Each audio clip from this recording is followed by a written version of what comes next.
प्यारे साथियों, आज हम एक बड़ी प्रेरक कहानी सुनाते हैं जो बड़ी ही रोचक है। छोटी गौरैया का श्री कृष्ण भगवान पर विश्वास। कुरुक्षेत्र के युद्ध क्षेत्र को विशाल सेनाओं की आवागमन अर्थात आने जाने की सुविधा के लिए तैयार किया जा रहा था। सफाई कर्मियों ने पेड़ों को उखाड़ने और जमीन को साफ करने का कार्य के हेतु हाथियों का प्रयोग किया था। इसी समय एक पेड़ पर एक गौरैया अपने 4 बच्चों के साथ रहती थी। जब उस पेड़ को उखाड़ा जा रहा था जिस पेड़ पर गौरैया रहती थी, तो गौरैया का घोंसला पृथ्वी पर गिर गया। लेकिन चमत्कारिक रूप से गौरैया के नन्हे बच्चे बच गए, लेकिन वो अभी बहुत छोटे होने के कारण उड़ने में असमर्थ थे। कमजोर और भयभीत गौरैया सहायता के लिए इधर उधर देखने लगी।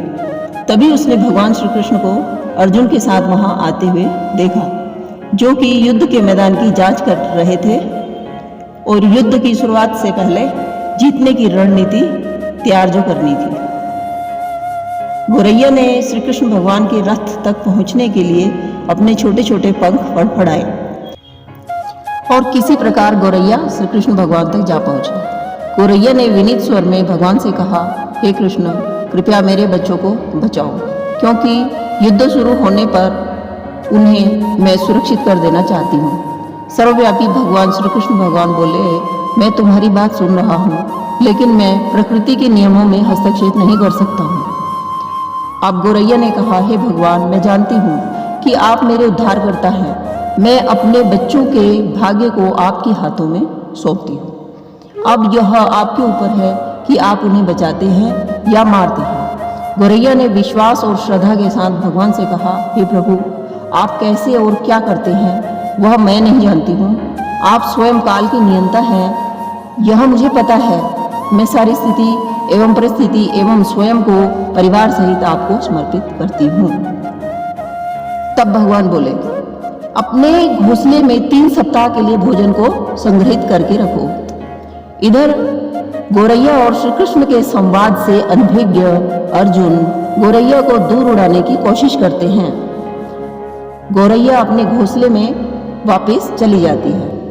2 दिन बाद शंख के उद्घोष के साथ युद्ध शुरू होने की घोषणा कर दी जाती है।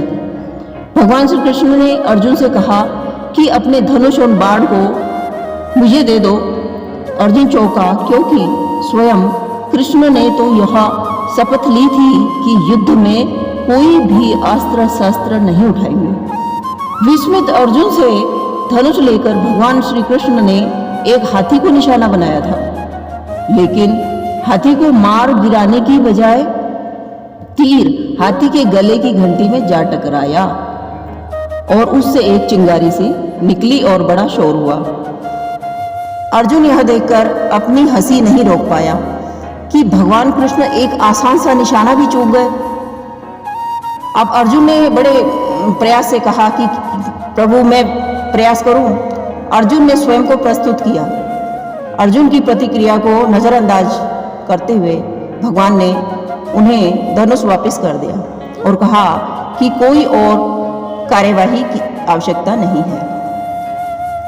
अब अर्जुन ने कहा, लेकिन केशव, आपने हाथी के गले में तीर क्यों मारा? अर्जुन ने उत्सुकता से पूछा, क्योंकि इस हाथी ने उस गौरैया के आश्रय स्थल इस घोंसले को, जो कि एक पेड़ पर था, गिरा दिया था। भगवान ने कहा, कौन सी गौरैया? अर्जुन ने पूछा। इसके अतिरिक्त हाथी तो अभी स्वस्थ और जीवित है, लेकिन घंटी ही तो टूटकर गिरी है। अर्जुन के प्रश्नों को अनसुना कर श्री कृष्ण ने उन्हें शंखनाद करने का आदेश दे दिया। शंख के उद्घोष से युद्ध भी शुरू हो गया। अगले 18 दिनों तक महाभारत के युद्ध में पांडवों की ही जीत हुई। एक बार फिर भगवान श्री कृष्ण अर्जुन को अपने साथ सुदूर क्षेत्र के भ्रमण के लिए ले गए। श्री कृष्ण एक निश्चित स्थान पर रुके और एक घंटी, जो कि हाथी पर बांधी जाती थी, उसे देखकर विचार करने लगे। अर्जुन, भगवान कृष्ण ने कहा, क्या मेरे लिए यह घंटी उठाओगे और इसे एक तरफ रख दोगे? निर्देश बिल्कुल सरल था, परंतु अर्जुन की समझ में नहीं आया। आखिर मैदान में जहां अन्य बहुत सी वस्तुएं बिखरी हुई थी साफ करने की आवश्यकता थी, पर भगवान श्री कृष्ण उन्हें धातु के एक टुकड़े को रास्ते से हटाने के लिए क्यों कहेंगे? अर्जुन ने प्रश्नवाचक दृष्टि से उनकी ओर देखा। हाँ, यह घंटी, श्री कृष्ण ने दोहराया, यह वही घंटी है जो उस हाथी की गर्दन में पड़ी हुई थी जिस पर मैंने तीर मारा था।